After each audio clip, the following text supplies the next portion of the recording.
கலையாத கல்வியும் குறையாத வயதும் ஓர் கபடு வாராத நட்பும் கன்றாத வளமையும் குன்றாத இளமையும் கழுபிணியிலாத உடலும் தலியாத மனமும் அன்பு அகலாத மனைவியும் தவறாத சந்தானமும் தாழாத கீர்த்தியும் மாறாத வார்த்தையும் தடைகள் வாராத கொடையும்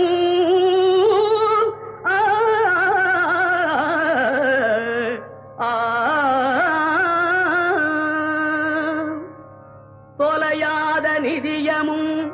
கோணாத கோலும் ஒரு துன்பமில்லாத வாழ்வும் குய்யனின் பாதத்தில் அன்பும்